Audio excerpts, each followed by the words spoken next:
Smoke without fire.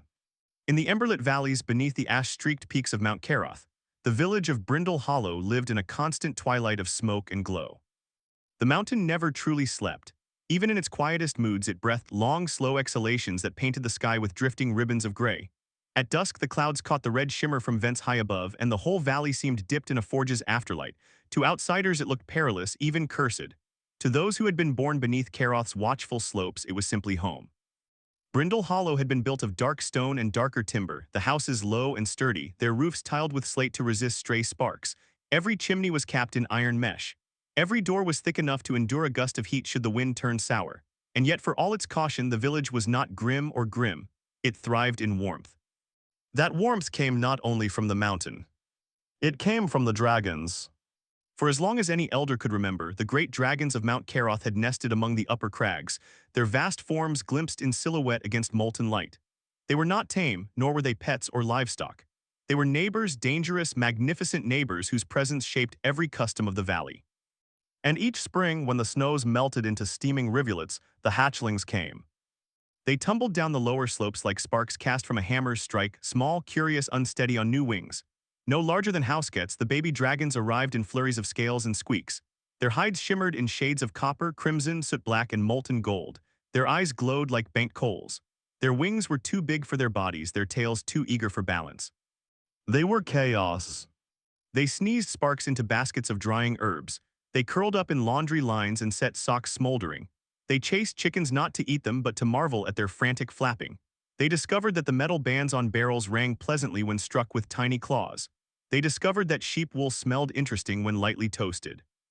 And the villagers, after generations of adjustment, had grown used to it. Children learned early to carry buckets of sand. Housewives kept water barrels close to doorways. The blacksmith reinforced fence posts with iron braces not because of storms, but because Glodell liked to practice tail whipping against them. Even the shepherds, who grumbled the loudest, kept careful watch over the hills, knowing that if a hatchling wandered too far from the village, hawks and harsher things might take notice. The hatchlings were not merely tolerated. They were loved. Old Marta Kess kept a saucer of warm milk outside her window every evening, though the dragons rarely drank it. They preferred the heat from her oven.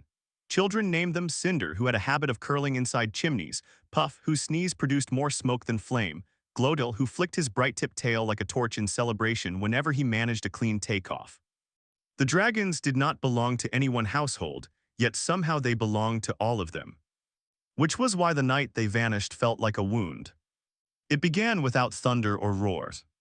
The evening had settled as it always did, smoke rising in lazy threads, supper tables cleared, shutters drawn against drifting ash. A wandering star had burned green across the sky just after moonrise, earning murmurs from those still outdoors. Some called it an omen, others called it beautiful. By dawn, every woven basalt cradle at the edge of the village stood empty.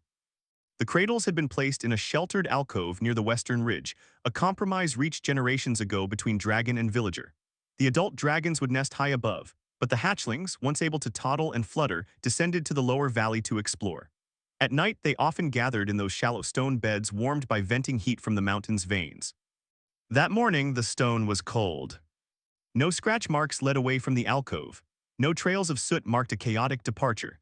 The ash along the ground lay undisturbed, smooth as flour in a baker's bowl. At first, the villagers assumed the hatchlings had wandered off early.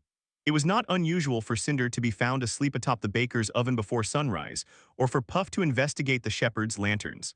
But when the sun climbed higher and no sparks flickered from rooftops, unease began to spread. By mid-morning, every roof and stable had been checked.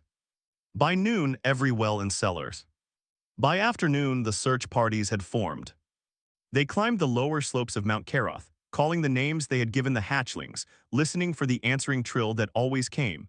The sound had once been as common as birdsong, a high, eager chirrup that carried surprising distance. It never came. The elders gathered in the square beneath the old bell tower, their brows knit tight. They had seen lean years and harsh winters.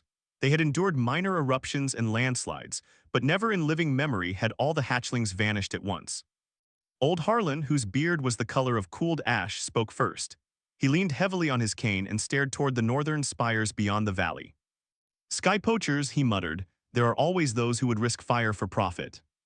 The word spread quickly. Sky poachers were more rumor than confirmed threat, Men and women from distant lands who sought dragon scales for armor, dragon teeth for charms, dragon fire for weapons. Few believed such hunters could survive an encounter with the adult dragons of Karoth, but desperation made fools bold. The shepherds swore they had heard soft wingbeats before dawn, not the thunderous sweep of great wings but something lighter hurried. The blacksmith Jarek Thorn blamed the wandering green star. "Nothing good burns green," he insisted, pounding a nail harder than necessary into a horseshoe. "Mark my words." Search parties ranged farther. They combed the ravines where steam hissed from fissures. They searched the rocky gullies where wild thyme grew in stubborn clumps. They ventured near the old lava tubes that tunneled beneath the mountain like arteries of stone. They called until their throats went raw. No answer. The adult dragons circled at dusk that first night, their immense shapes carving arcs against the dimming sky. Their roars did not shake the earth as they sometimes did during territorial disputes. Instead, the sounds were long and low, questioning, almost mournful. Brindle Hollow watched from below, hearts clenched. The second day passed, then the third. On the fourth, the chimneys smoked less. The hatchlings had been living furnaces in miniature. They basked against bricks and warmed ovens simply by curling clothes. Without them, the baker had to stoke his fires longer. The blacksmith burned more coal. Housewives added extra logs to their hearths. The absence became measurable. Without sparks dancing along the rooftops, the evenings felt darker. Without sudden squeaks and wing flutters in alleyways, the village sounded hollow. Even the dogs seemed uncertain, their noses lifting often to sniff an air that held less life. Weeks passed. Ash settled thick along the lanes, undisturbed by scurrying claws. The woven basalt cradles remained cold, their shallow bowls gathering dust. Children stopped carrying sand buckets everywhere they went. Some mothers felt relief at that, others felt only the sting of missing laughter. Rumors grew sharper with time.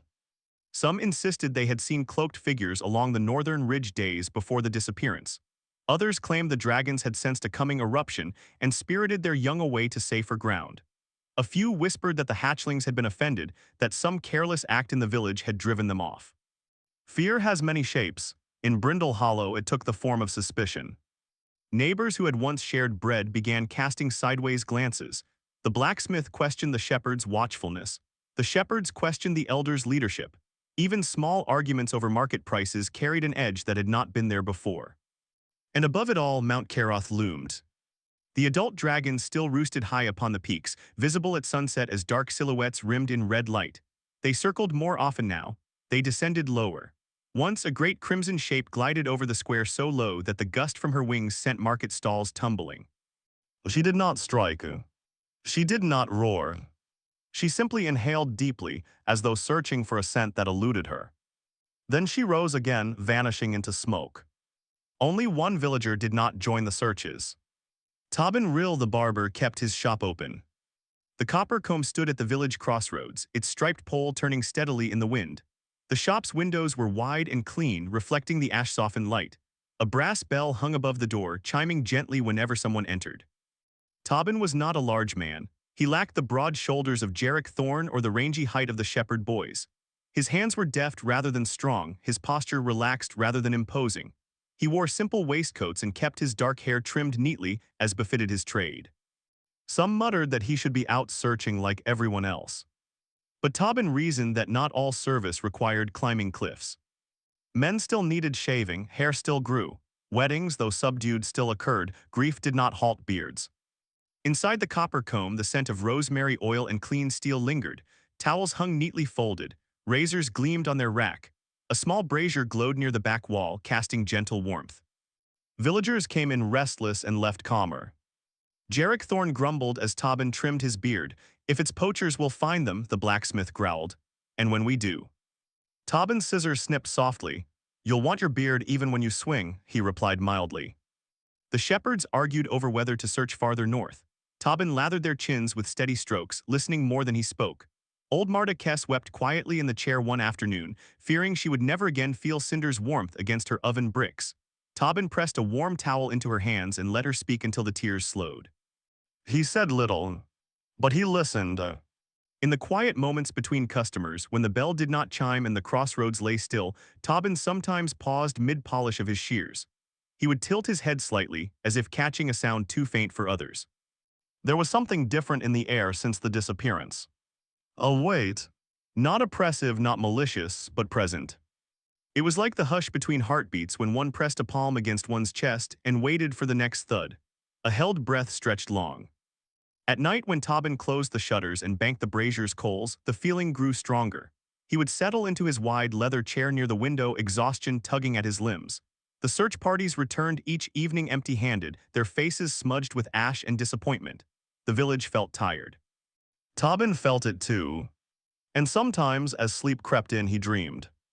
The dreams were not of mountains cracking or dragons roaring, they were softer. He would find himself standing in a vast, dim space lit by emberglow. The ground beneath his feet felt warm but not scorching.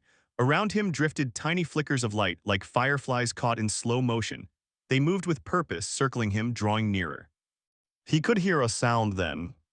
Not quite a purr, not quite a hums. Something in between. It vibrated through his bones, gentle and steady. When he tried to turn toward it, he would wake. Each time he woke, the brazier's coals would flare faintly, as though stirred by unseen breath. Tobin never mentioned the dreams. He did not consider them important. Grief and worry shaped strange visions in anyone's sleep. He told himself it was simply his mind echoing the village's longing. Still, on the 21st night after the vanishing, he lingered longer in his chair before rising to bed.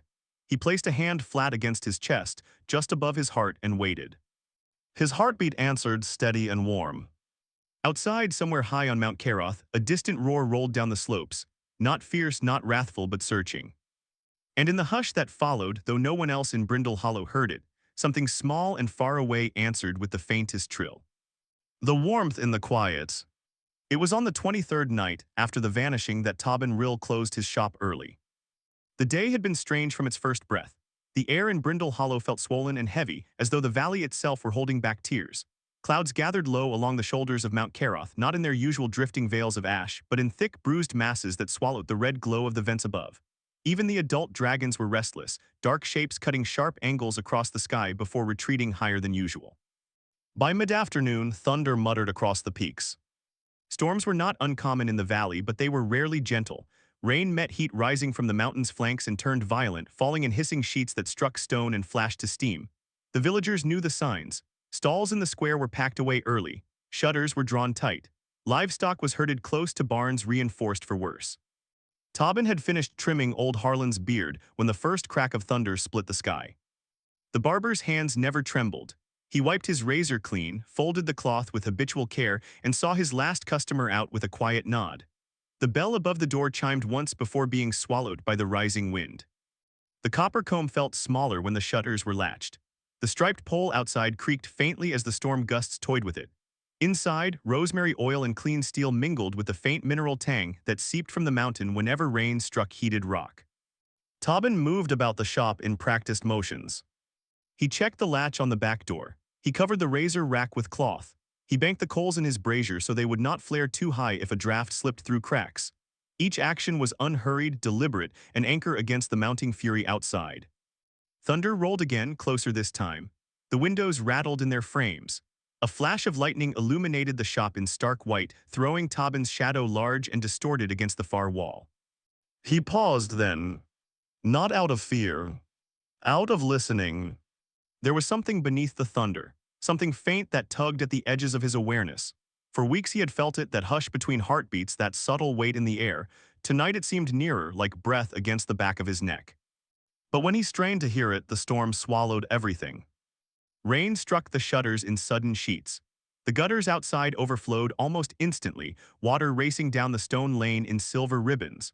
Somewhere in the square, something wooden clattered and skidded across cobbles before settling again. Tobin exhaled slowly. He would not be able to sleep in his small loft above the shop with thunder cracking so near. The leather chair by the brazier would serve well enough for a brief rest. He had slept there many nights before, when long days of shaving and trimming left him too weary to climb the narrow stair. He eased himself into the chair, stretching his legs toward the gentle glow of the coals. The leather creaked softly beneath his weight. The storm's rhythm, crash, hiss, rumble became a distant pulse behind closed shutters. He meant only to rest his eyes. The dream came swiftly. There was no slow drift into half-consciousness, no blurred edge between waking and sleep. One moment he listened to thunder, the next he stood upright in a vast darkness. It was not the suffocating dark of a cellar nor the open dark of night sky. It was something in between, a depth without boundary. The air shimmered as if heated from below, like the space above a forge where light bends and wavers. Beneath his boots there was warmth, steady and comforting. Not the searing heat of fresh lava, but the residual warmth of stone that had known fire and remembered it fondly. He was not alone. At first he thought the flickers were sparks drifting aimlessly, but as they drew nearer he saw they were shapes, small, winged, luminous. Their bodies glowed from within, light poolsing softly beneath scaled hides no larger than his forearm. Their eyes shone molten gold, bright but not blinding. 7 of them. They circled him slowly, not with the skittish caution of wild things, but with the calm curiosity of creatures who had already chosen trust. Their wings beat without stirring wind. Their tails trailed arcs of ember light through the dark. He did not speak. Somehow he knew words would be clumsy here. The nearest flicker drifted closer, hovering before his chest. Its tiny snout lifted as though scenting him. Its glow brightened at the edges, flaring once like a heartbeat. Recognition pulsed between them. He felt it not as a thought, but as warmth blooming outward from his sternum. The same warmth he felt when pressing a heated towel against a client's jaw. The same warmth that settled in his bones when the brazier glowed steady on winter nights. The 7 shapes drew nearer still, encircling him completely. Their light merged, overlapping until the darkness around them thinned. Then the sound came. A low, resonant vibration, not loud but encompassing. It thrummed through his ribs and spine, through marrow and memory. It felt ancient and new at once, like a lullaby remembered from before birth. He reached out carefully, as he would with a nervous child, and the nearest ember shape pressed forward into his palm. And the world snapped back. The storm had gone silent. Not faded. Not dwindled. Stopped. Tobin's eyes opened to darkness broken only by the faint glow of his brazier. The shutters no longer rattled, rain no longer hissed. The air felt washed and clear as though the valley had been rinsed clean. And something warm was breathing against his collarbone. He did not move. Years of holding razors to vulnerable throats had taught him the value of stillness. Sudden gestures invited blood, calm preserved it. He drew 1 careful breath. The warmth shifted slightly. Another breath slower. A soft exhale brushed his skin. He lowered his gaze inch by deliberate inch. Curled upon his chest, tucked beneath his chin and draped across his shoulders like living scarves, were the missing hatchlings of Brindle Hollow. For a heartbeat, the world narrowed to the rise and fall of 7 tiny bodies. Cinder lay nearest his throat, copper scales gleaming faintly in the brazier's glow. Tiny claws hooked gently into the fabric of Tobin's vest, not piercing, merely anchoring. Puff had wedged himself between Tobin's shoulder and neck, his small snout resting against warm skin. A thin curl of smoke escaped with each contented exhale. Glodell sprawled shamelessly across Tobin's ribs, one wing flopped open as though claiming territory. 4 more lay layered across his torso and lap, a careful tangle of tails and folded wings. Their scales ranged from soot black to dull crimson to pale gold. Their breathing was synchronized, rising and falling in a shared rhythm that echoed faintly against Tobin's own heartbeat. They were asleep.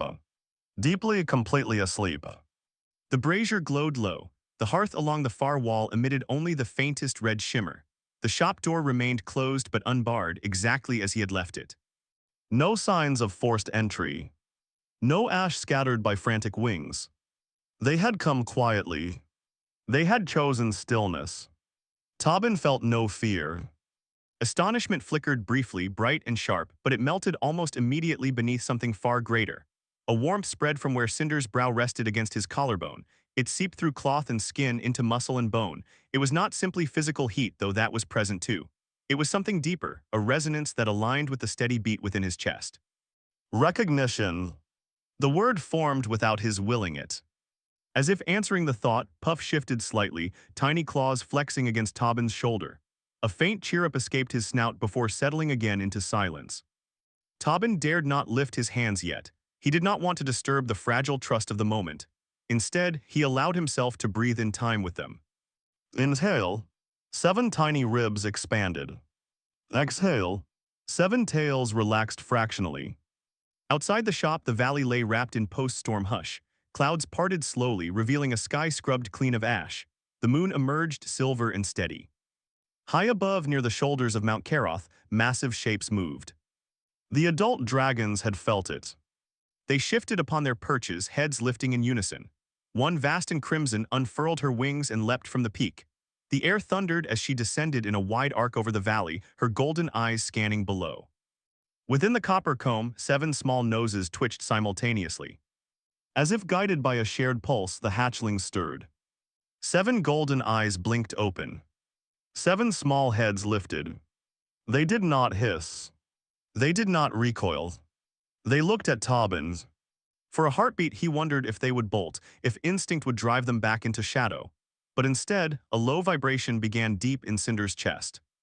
It spread outward, picked up by Puff, then Glotil, then the others. The sound was unmistakable. They purred. It was not the purr of a cat nor the rumble of distant thunder. It was something uniquely draconic, a resonant hum layered with faint crackles of ember light. It vibrated through Tobin's ribs, into his spine, into the very air around them. The brazier flared gently in response, as though coaxed by the sound. One by one, the hatchlings pressed forward.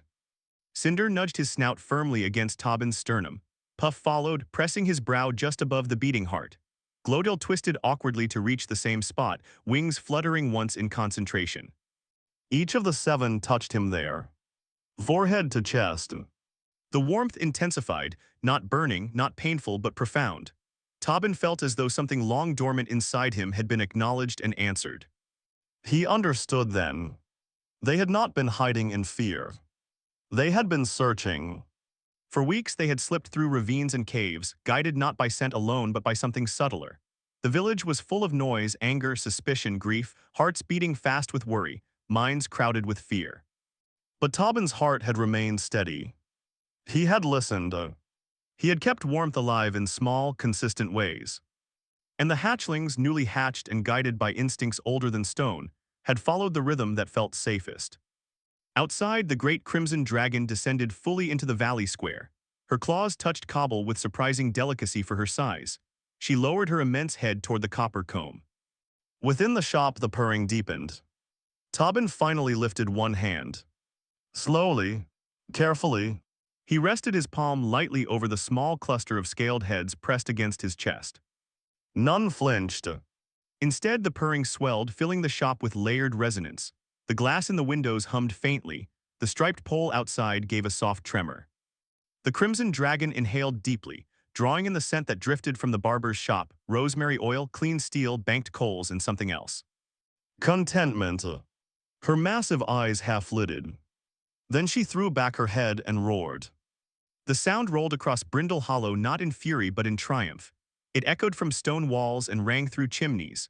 Doors creaked open as villagers stumbled into the night, staring upward in alarm. But the roar did not carry threats. It carried certainty. More dragons joined the call from higher slopes, deep, resonant voices harmonizing in a way no human throat could mimic. Inside the copper comb, Tobin remained seated, 7 hatchlings draped across him like a mantle of living fire. He did not smile broadly, he did not weep. He simply closed his eyes once more and let the warmth settle fully into his bones, knowing without question that something extraordinary had just chosen him. And in the quiet that followed the triumphant roars, the valley exhaled at last. The heart they chose. Dawn came softly to Brindle Hollow, as though the valley feared startling whatever miracle had taken root in the night. Mist clung low to the cobbled lanes, silvered by early light. The storm had scrubbed the air clean. Even the ash that so often drifted from Mount Caroth seemed momentarily stilled. For the first time in weeks, the village did not wake beneath a weight of dread. It woke to a rumors. Old Marta Kess had been the first to see it. She had risen before sunrise, as was her habit, to knead bread while the ovens were still cool. Passing by the crossroads, she noticed something unusual about the copper comb. Its shutters were open. That alone was not remarkable. Tobin was known to open early. But the chimney above the shop glowed faintly gold, not red. Not the dull ember glow of banked coals, but a brighter, living warmth. Marta paused. Then she heard it. A sound like distant humming. She shuffled closer, flour still dusting her hands. Through the wide front window she saw him. Tobin Rill stood in the early light, one hand resting lightly at his chest. Draped across his shoulders, coiled along his arms, perched atop his head like a ridiculous and regal crown, were 7 small dragons. For a heartbeat, Marta simply stared. Cinder blinked sleepily from his perch against Tobin's collar. Puff yawned, releasing a soft ribbon of smoke that curled lazily toward the ceiling. Glodale hung over Tobin's shoulder like an oversized scarf, tail flicking with contentment. The missing hatchlings. All of them. Marta dropped her flour sack. By the time Tobin stepped out into the street, half the village had gathered outside the copper comb. The news spread like wildfire through dry grass. Doors flew open. Boots thudded against stone. Children darted between skirts and cloaks, trying to glimpse what their elders could scarcely believe. Tobin did not stride into the square like a conqueror. He stepped carefully, mindful of the claws hooked into his vest and the small body balanced precariously atop his head. The morning light caught on copper and crimson scales, making the hatchlings shimmer as though wrought from living metal. Gasps rippled through the crowd. Sparks drifted harmlessly into the air as one of the younger hatchlings flexed its wings. Instead of alarm, laughter rose from a few children who recognized the familiar mischief in that flicker.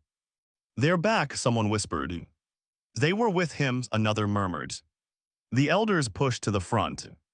Old Harlan leaned heavily on his cane, his sharp eyes narrowing as he studied the scene. His voice, when it came, was not angry, but it was demanding. "Explain." Behind him, Jarek Thorne the blacksmith folded his massive arms across his soot-streaked chest. His jaw worked as though chewing on suspicion. "You knew," Jarek accused bluntly. "You hid them." The words struck harder than any hammer blow. A murmur of agreement passed through the crowd. Weeks of fear and frustration had left their mark. Relief needed somewhere to land, and suspicion was easier than humility. The shepherds crossed themselves nervously. One muttered about enchantments. Another whispered that no ordinary man could summon Dragon Young. Tobin listened. He did not bristle, he did not raise his voice. He shifted slightly as Puff climbed higher onto his shoulder, tiny claws pricking fabric but not skin. Glodale adjusted his sprawl with a contented chirrup. Tobin cleared his throat. "I closed early last night," he said simply.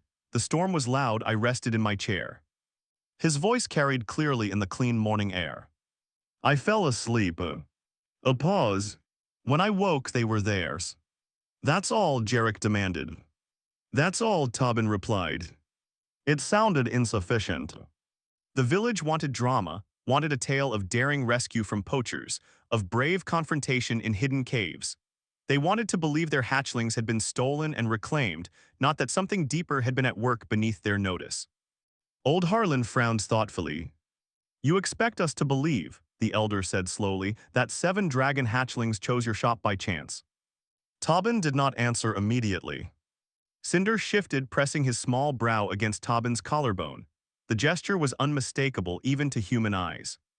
"They did not choose the shop," Tobin said at last. "They chose me." The words were not boastful. They were bewildered. A hush fell over the square. Before doubt could sharpen into accusation again, the sky darkened. A shadow swept across the village like a moving cloud. Gasps turned upward. She descended with terrible grace.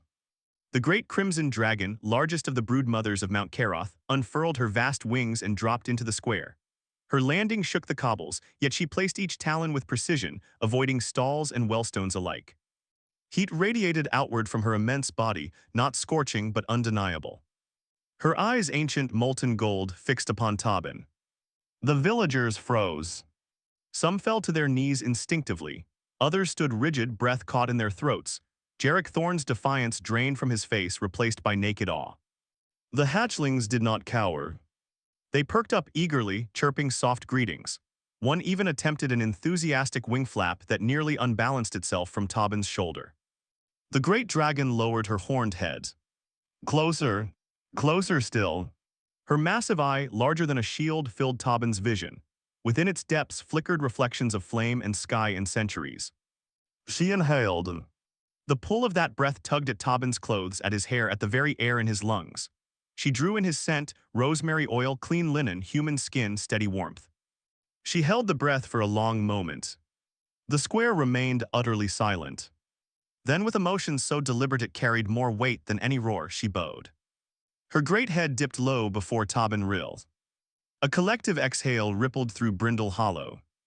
In that single gesture, accusation dissolved. Dragons did not bow lightly. Old Harlan's cane trembled in his grip. Jarek Thorne stared as though his forge had begun singing hymns. The Crimson Dragon lifted her head again and released a low, resonant rumble. It vibrated through stone and bone alike, not a threat, not a warning. Approval. Understanding spread through the villagers slowly, like warmth returning to numbed fingers. The hatchlings had not been stolen. They had not been hidden away in secret caves by scheming poachers. They had been searching. Dragons were creatures of flame and instinct, but instinct did not mean savagery. It meant discernment older than language. Hatchlings, newly emerged into a vast and bewildering world, sought more than shelter. They sought resonance.